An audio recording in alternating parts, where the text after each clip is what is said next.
शहाबुद्दीन का खौफनाक तेजाब कांड जिसने उजाड़ दिया था पूरा परिवार। दोस्तों, ये खबर बिहार की है। बिहार का सनसनीखेज तेजाब कांड आज भी लोग भूले नहीं हैं। इसी सनसनीखेज कांड के बाद सुर्खियों में आया था बिहार के बाहुबली माफिया और नेता शहाबुद्दीन का नाम। यही वो मामला है कि जिसकी वजह से शहाबुद्दीन को जेल जाना पड़ा। इसी मामले में सुप्रीम कोर्ट ने उसकी उम्र कैद की सज़ा को बरकरार रखा था। सुप्रीम कोर्ट के इस अहम फैसले के बाद वो हत्याकांड एक बार फिर चर्चाओं में है।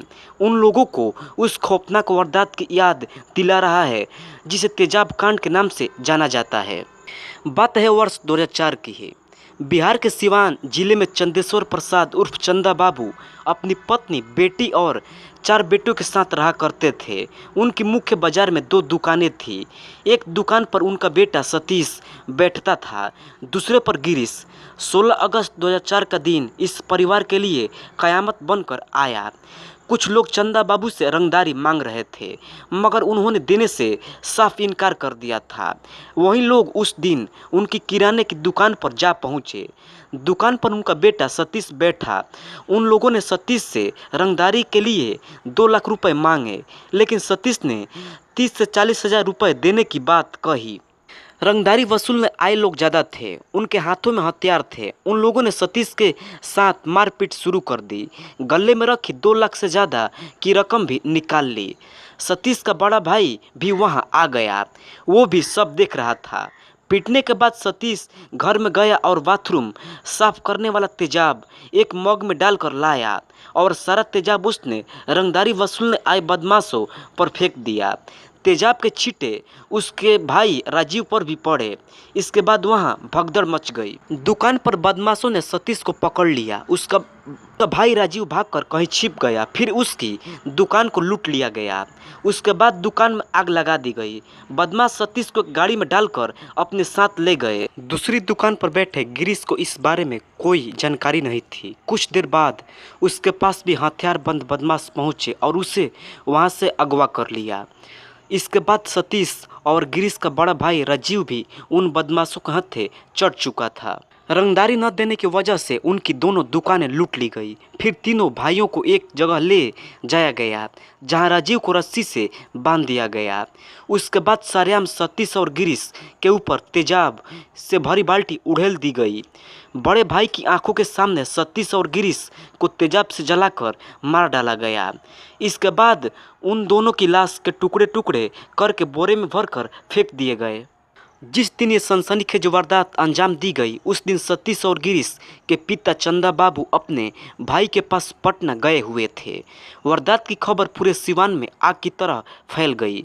किसी ने पटना में चंदा बाबू को फ़ोन करके कहा कि वह सिवान नहीं आए, अगर आए तो मार दिए जाएंगे। उन्होंने बताया कि उनके 2 बेटे मारे जा चुके हैं, जबकि एक बेटा कैद में है। राजीव वहीं बदमाशों के कैद में था, मगर 2 दिनों बाद वह भागने में कामयाब हो गया। वह किसी तरह से गन्ने से लदे एक ट्रैक्टर में छिपकर चैनपुर जा पहुंचा। वहां से वह उत्तर प्रदेश के पडरौना जा पहुंचा। वहां उसने स्थानीय सांसद के घर शरण ली। इस दौरान चंदा बाबू की पत्नी, दोनों बेटियां और एक अपाहिज बेटा भी घर छोड़कर जा चुके थे। सारा परिवार बिखर चुका था। इस दौरान चंदा बाबू को खबर मिली कि उनका तीसरा बेटा भी मारा गया है। इस पूरे घटनाक्रम के दौरान एक दिन किसी ने चंदा बाबू को फ़ोन करके सूचना दी कि आपका बेटा छत से गिर गया है, मगर इस सूचना के पीछे असली मकसद उन्हें बुलाकर ख़त्म करना था। इसके लिए बदमाशों ने यह एक साजिश रची थी। बावजूद इसके चंदा बाबू हिम्मत जुटाकर सिवान पहुंच गए। उन्होंने वहां पुलिस अधीक्षक से मिलने की कोशिश की, लेकिन उन्हें एसपी से मिलने नहीं दिया गया। थाने पहुंचे तो वहां दरोगा ने कहा कि आप फौरन सिवान छोड़ दीजिए। उसके बाद चंदा बाबू छपरा के सांसद को लेकर पटना में एक बड़े नेता के पास गए, मगर नेता ने यह कहकर पल्ला झाड़ लिया कि मामला सिवान का है तो वह कुछ नहीं कर सकते। इस दौरान बदमाशों को चंदा बाबू के नेता से मिलने की खबर लग गई। उन्होंने चंदा बाबू के पटना वाले भाई को फ़ोन करके धमकी दे डाली। वो धमकी इतना वो धमकी से इतना घबरा गए कि उन्होंने फ़ौरन चंदा बाबू का साथ छोड़ दिया और फ़ौरन अपना तबादला पटना से मुंबई करा लिया। वहां जाने के बाद भी उनको धमकी भरे फ़ोन किए गए, जिसकी वजह से उन्हें दिल का दौरा पड़ा और उनकी मौत हो गई। इसके बाद चंदा बाबू पटना में ही रहने लगे। वह पूरी तरह से बेसुध थे। उनकी हालत किसी साधु की तरह हो गई थी। वह कई दिनों तक इधर उधर घूमते रहे। बाद में एक विधायक ने उन्हें शरण दी। इसी बीच चंदा बाबू को पता चला कि उनका बेटा राजीव अभी जिंदा है। इस खबर से उनमें एक नई ऊर्जा भर दी। इसके बाद पटना में ही चंदा बाबू किसी तरह से एक बार फिर सोनपुर के एक बड़े नेता से मिले और उनसे सुरक्षा दिलाने की गुहार लगाई। नेता ने मदद आश्वासन दिया और बिहार के डीजीपी नारायण मिश्रा के निर्देश दिया। डीजीपी ने आईजी को पत्र लिखा, आईजी ने डीआईजी को और फिर डीआईजी ने एसपी को पत्र लिखा, मगर हुआ कुछ नहीं। चंदा बाबू निराश होकर दिल्ली चले गए। वहां उनकी मुलाकात राहुल गांधी से हुई, मगर केवल अविश्वास मिला। हिम्मत करके चंदा बाबू फिर से सिवान आए। एसपी के पास जाने का मन बनाया, मगर उनका कोई रिश्तेदार या दोस्त उनके साथ जाने को तैयार नहीं हुआ। जब कुछ नहीं हुआ तो चंदा बाबू अकेले ही एक सुबह एसपी से मिलने उनके घर जा पहुँचे। एसपी से मिलकर सुरक्षा की गुहार लगाई। डीआईजी की चिट्ठी भी एसपी को दे दी गई, मगर एसपी ने भी चंदा बाबू को सिवान छोड़ देने की बात कही। निराश होकर चंदा बाबू फिर से डीआईजी के बैग से मिलने पहुंच गए। डीआईजी ने उनकी बात सुनकर एसपी को फटकार लगाई और फौरन सुरक्षा देने के लिए कहा। उसके बाद चंदा बाबू को सुरक्षा मिल गई। तब वह सिवान में ही रहने लगे। इसी बीच एक दिन उनका बेटा राजीव लौट आया। उसके साथ चंदा बाबू की पत्नी, बेटियां और विकलांग भाई भी वापस आ गए। कुछ दिनों बाद राजीव की शादी हो गई, मगर मुश्किलें अभी ख़त्म नहीं हुई थी। शादी का 18वें दिन यानी 16 जून 2014 को राजीव की सरेआम गोली मारकर हत्या कर दी गई। राजीव अपने भाइयों की हत्या का अकेला जस्मदीद गवाह था। इस बाबत राजीव पहले भी कोर्ट में बयान दे चुका था, तब भी उसे जान से मारने की धमकी दी गई थी। 2004 में तेजाब कांड के नाम से मशहूर सनसनीखेज हत्याकांड में शहाबुद्दीन के खिलाफ आईपीसी की धारा 302 के तहत मामला दर्ज कर लिया गया, लेकिन गिरफ्तारी नहीं हुई।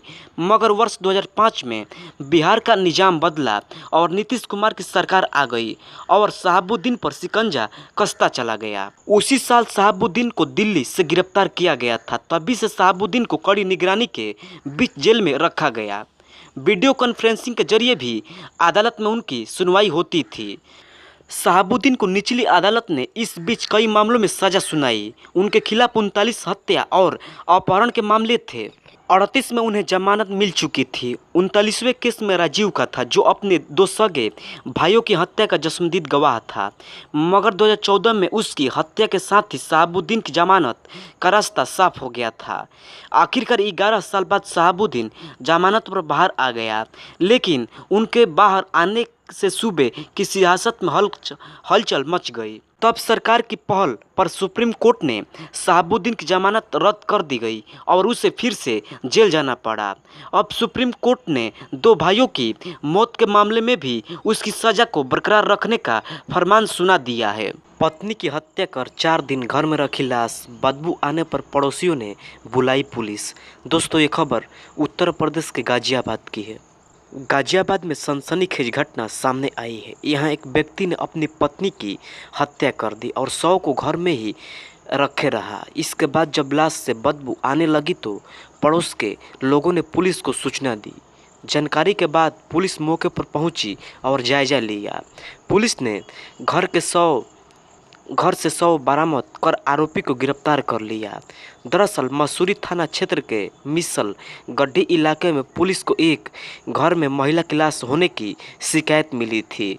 इसके बाद पुलिस घटनास्थल पर पहुंची। घर के अंदर बिस्तर पर एक महिला का शव पड़ा था। शव करीब 4 दिन पुराना था, जो गलने लगा था और बदबू आने लगी थी। जानकारी के अनुसार गिरफ्तार आरोपी भरत मूल रूप से हापुड़ के गांव दरियापुर का रहने वाला है। उसने पुलिस पूछताछ में पुलिस को बताया कि सुनीता नाम की महिला 3 साल पहले उसके संपर्क में आई थी। इसके बाद से दोनों साथ रहने लगे थे। सुनीता के पहले पति मान सिंह की साल 2012 में मौत हो गई थी। करीब 1 साल पहले दोनों ने एक दूसरे से शादी भी कर ली थी। दोनों की एक दूसरी शादी थी। आरोपी भरत का उसकी पहली पत्नी से तलाक हो चुका था। भरत को उसकी पहली पत्नी कुछ दिन पहले मिली थी और उससे खर्चा मांगने लगी थी। भरत ने कुछ रुपए पहली पत्नी को दिए थे। इस बात की जानकारी भरत की दूसरी पत्नी यानी सुनीता को हो गई। इसी बात को लेकर भरत और सुनीता के बीच विवाद होने लगा। विवाद के चलते 28 फरवरी को भरत ने शराब के नशे में सुनीता की गला दबाकर हत्या कर दी। हत्या के बाद 2 रात तक शव को घर में ही रखे रहा। दिन में वह आता था और फिर शव को देखकर वापस काम पर चला जाता था। वह शराब ठेके पर सेल्समैन था। इस मामले में पुलिस ने मृतका के बेटे राहुल की शिकायत पर केस दर्ज कर आरोपी को गिरफ्तार कर लिया है। एसीपी नरेश कुमार ने बताया है कि 2 मार्च 2024 को सूचना मिली थी कि मोहल्ला अंबेडकर नगर में 55 वर्षीय भरत ने अपनी पत्नी 51 वर्षीय सुनीता की हत्या कर दी है। सूचना पर पुलिस पहुंची और शव को बरामद कर आरोपी को गिरफ्तार कर लिया और शव को पोस्टमार्टम के लिए भेज दिया गया और मामले की जांच की जा रही है। राजू ठेठ हत्याकांड, पुलिस ने की 4 शूटरों की पहचान। हरियाणा के रहने वाले हैं सभी आरोपी। दोस्तों ये खबर राजस्थान के सीकर की है। राजस्थान के सीकर में हुई गैंगस्टर राजू ठेठ की हत्या में शामिल 4 आरोपियों की पहचान पुलिस ने कर ली है। चारों शूटर्स हरियाणा के रहने वाले हैं। पुलिस सूत्रों ने बताया कि 2 आरोपियों हिमांशु और सतीश ने राजू ठेठ हाउस के सामने स्थित CLC कोचिंग में रजिस्ट्रेशन कराया था। सीकर की इस गैंगवार में शामिल 4 आरोपियों की पहचान हिमांशु, सतीश, जतिन और नवीन उर्फ बॉक्सर के रूप में हुई है। राजू ठेठ की सीकर के उद्योग नगर में उनके घर के पास से गोली मारकर हत्या कर दी गई थी। वारदात का वीडियो भी सामने आया है जिसमें साफ तौर पर दिखाई दे रहा है कि बदमाश खुलेआम फायरिंग कर रहे हैं। वीडियो में 4 आरोपी दिखाई दे रहे हैं। चारों के हाथ में हथियार है।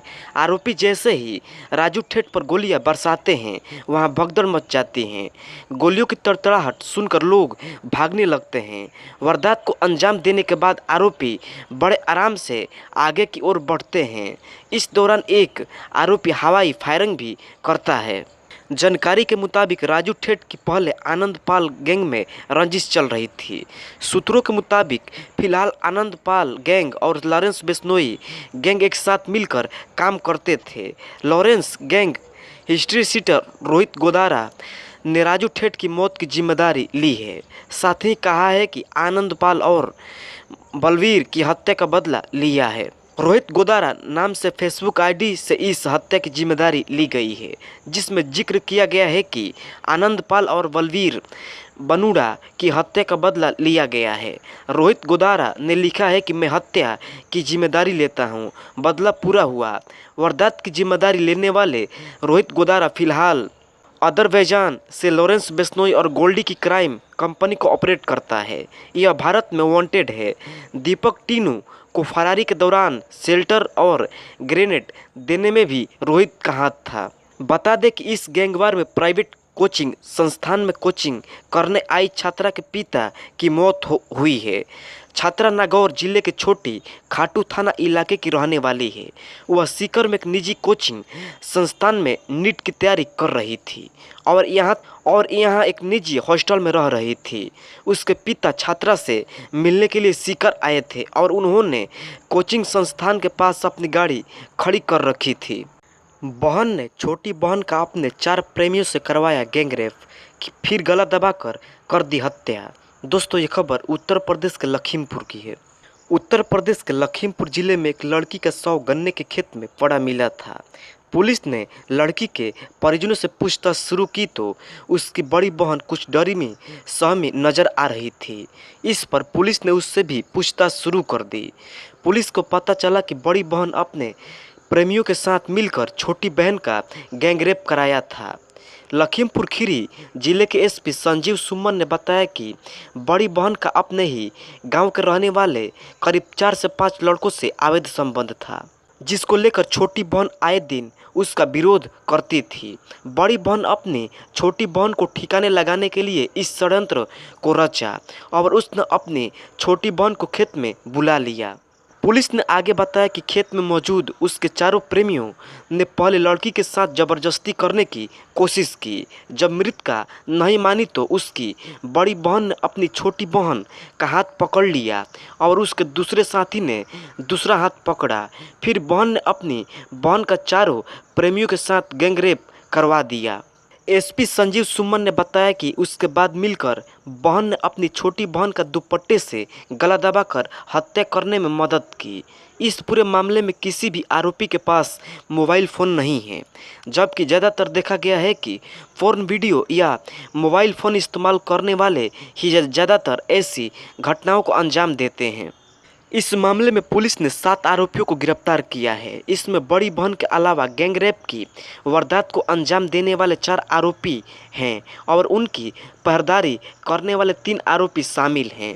इससे पहले परिजनों को लड़की का शव पोस्टमार्टम कराने के लिए जाते वक्त काफ़ी मशक्क़त करनी पड़ी। सरकारी एम्बुलेंस के ड्राइवर ने घूस की मांग की थी। जिंदगी बर्बाद हुई। जिस लेडी डॉक्टर के पास ले गई पत्नी, उसी को दिल दे बैठा पति। और फिर 38 साल की एक महिला का पति कोकीन एडिक्ट था। उसे नशे की लत थी। इस लत से छुटकारा पाने के लिए महिला पति को एक लेडी डॉक्टर के पास ले गई, लेकिन कुछ ही हफ्तों में पति उस डॉक्टर को ही दिल दे बैठा और बाद में उसने अपनी पत्नी को छोड़ दिया। खुद महिला ने ये कहानी बताई। उसने कहा कि पति ने उसकी ज़िंदगी बर्बाद कर दी है। डेली स्टार के मुताबिक महिला का नाम जेमिना जेराई है और वो ब्रिटेन के रहने वाली है। जेराई ने बताया कि जब उन्हें पता चला कि उनके पति जेमी बियर्ड को हर हफ्ते करीब 50,000 रुपये की कोकीन लेने की आदत है, तो वह परेशान हो गई। उन्होंने जेमी के इलाज के लिए एक चैरिटेबल संस्थान से संपर्क किया। यहाँ एक लेडी काउंसलर ने 37 साल के जेमी का ट्रीटमेंट शुरू किया, लेकिन कुछ ही हफ्तों बाद जेमी उस काउंसलर को ही दिल दे बैठा। इतना ही नहीं, इसके लिए उसने अपनी पत्नी जेराई को भी छोड़ दिया। जेराई के पिछले रिश्ते से 3 बच्चे हैं। 2015 में वो जेमी से मिली थी। 2018 में उन्होंने शादी की। उसी साल उनके एक बच्चा हुआ था, लेकिन उनके सुखद जीवन से उस समय करवट ली जब जेमी को नशीली दवाओं की लत लग गई। इसके चलते कपल पर कर्ज चढ़ता गया। कर्ज चुकाने के लिए उन्होंने कार बेचनी पड़ी। हालात बिगड़ते देख जेराई ने पिछले पति को इलाज के लिए रिहैब सेंटर भेजा, लेकिन वहां वो लेडी काउंसलर पर फिदा हो गया और अपनी फैमिली को छोड़ दिया। जेराई ने कहा कि पति की इस हरकत से टूट गई थी। मैंने अपनी शादी बचाने के लिए जेमी का ट्रीटमेंट करवाया, लेकिन उसने मुझे धोखा दिया। जेराई कहती है कि पति के विश्वासघात ने मेरी ज़िंदगी बर्बाद कर दी है, जब वो काउंसलर के साथ अपनी नई लाइफ शुरू कर चुका है। लुधियाना में ट्रिपल मर्डर से सनसनी। पंजाब पुलिस के रिटायर एएसआई समेत 3 की हत्या।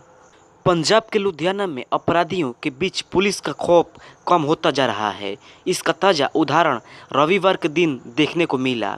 दरअसल यहाँ नूरपुर बेटे में अज्ञात हमलावरों के एक रिटायर एएसआई और उसकी पत्नी, बेटे सहित 3 लोगों की उन्हीं के घर में घुसकर हत्या कर दी गई। घटना की सूचना मिलते ही पुलिस मौके पर पहुंची और शव को कब्जे में लेकर पोस्टमार्टम के लिए भिजवाया।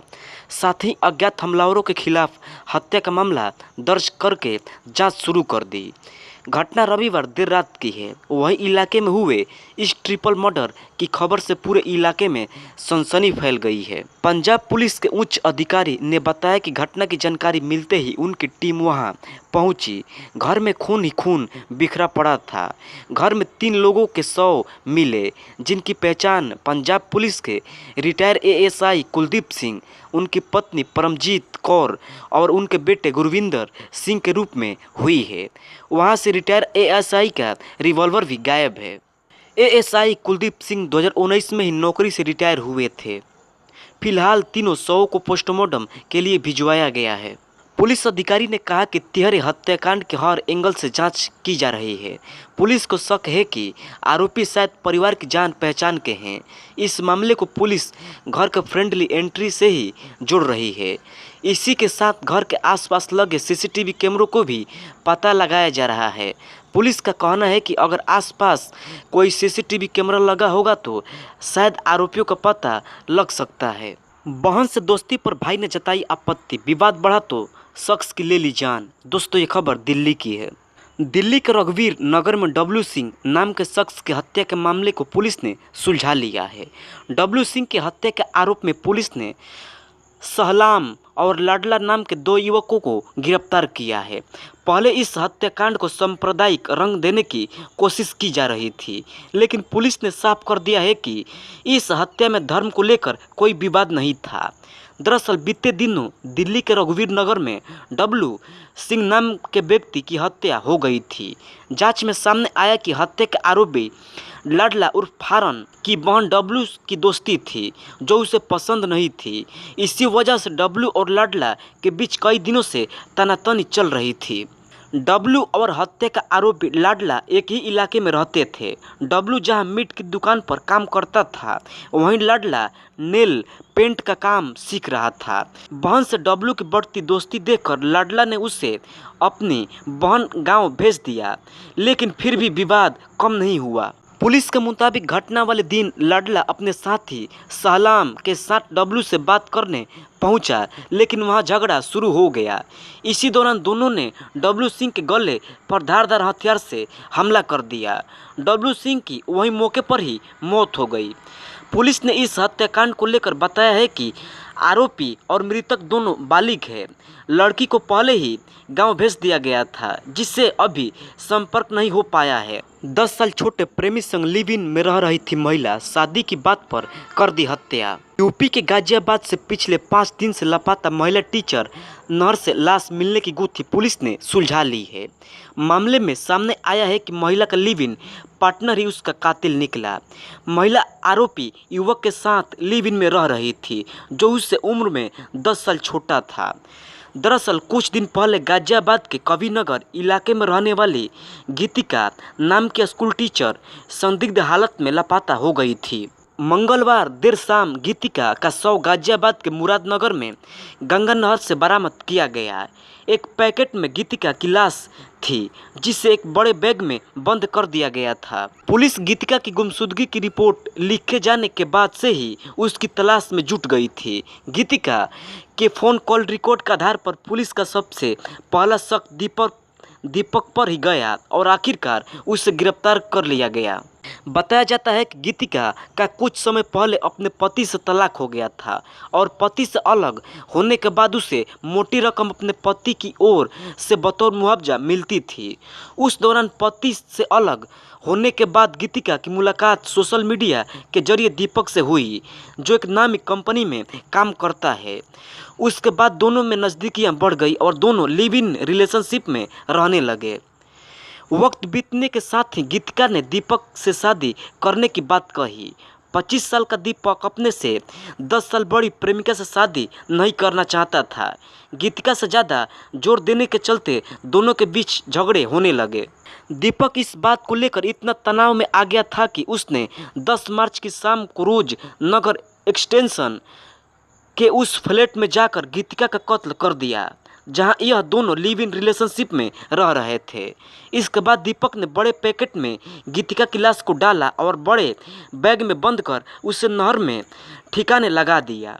पुलिस के मुताबिक दीपक के संबंध किसी और लड़की के साथ भी है और शायद दीपक उसी के साथ शादी करना चाहता था। गीतिका के साथ वह महज टाइम पास कर रहा था। जब उसे लगा कि अब गीतिका उसे बकसने वाली नहीं है, तो उसने गीतिका का कत्ल कर दिया। पत्नी ने खाना देर से लाया तो पति ने गोली मारकर कर दी हत्या। दोस्तों ये खबर गाजियाबाद की है।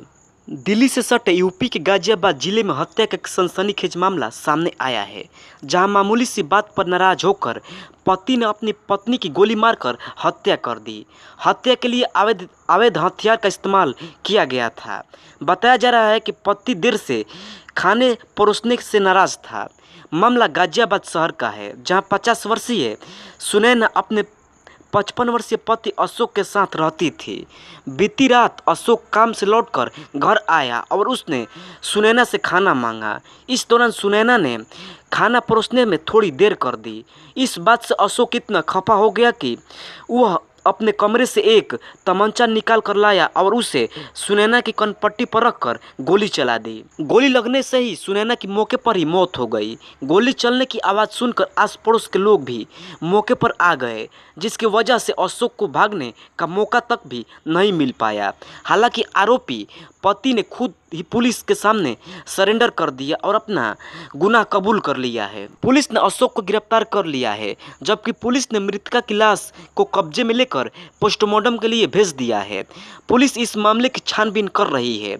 पुलिस ने मौके पर फोरेंसिक टीम को भी जांच के लिए बुलाया था। अशोक और सुनैना की शादी को करीब 25 साल हो चुके हैं। दोनों के 2 बच्चे हैं, जिनकी शादी भी हो चुकी है। ऐसे में उम्र के इस पड़ाव पर पति का इतना ज़्यादा गुस्सा बेहद हैरान करने वाला है। हालांकि इतनी मामूली सी बात पर पत्नी की हत्या किसी के गले नहीं उतर रही है।